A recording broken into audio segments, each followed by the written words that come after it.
Qaynar xəttimizi təqdim edirik. 050-201-93-93. Yaşadığınız hadisələri, başınıza gələnləri yazıb, çəkib göndərə bilərsiniz. İndi Əhmədlidən bir xəbərimiz var. Əhmədlidə metronun çıxışında səkidə asfalt çöküb.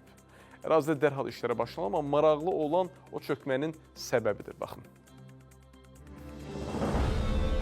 Xətai rayonu Məhəmməd Hadi küçəsində səkidə asfalt qatı çöküb və hadisə şahidlərinin verdiyi məlumata görə bir neçə gün əvvəl burada Azərbaycan Dövlət Su Ehtiyatları Agentliyi tərəfindən iş aparılıb və yenidən yol asfaltlanıb, amma bugün yol çöküb.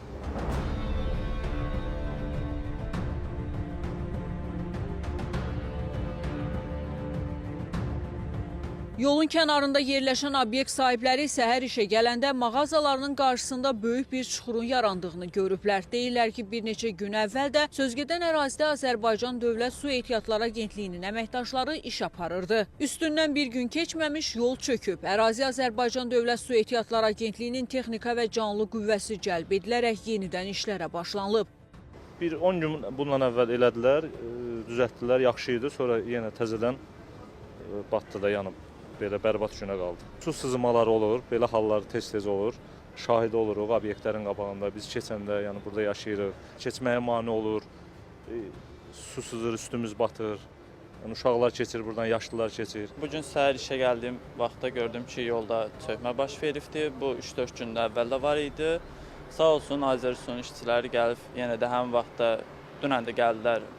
Təmir elədilər, asfalt çəkdilər və yenə də bu gün də çökdü. İndi bura gəlmişəm, maşınla gəldim. İndi görürəm ki, yol çöküb, insanlar üçün narahatçılıqdır. İri şəhərlərin Birləşmiş Su Təchizatı xidmətindən bildirdilər ki, içməli su xəttində qəza baş verib. Bu səbəblə səkidə çöküntü yaranıb. Operativ şəkildə müvafiq rayon su kanal idarəsinin qəza briqadası əraziyə cəlb edilib. Xəttin əsaslı təmiri və bərpası istiqamətində işlər görülərək asfalt qatı yenidən bərpa ediləcək. Yenidən burada müraciət edirik. Sabah nəsə olsa deyin, yenə çəkərik.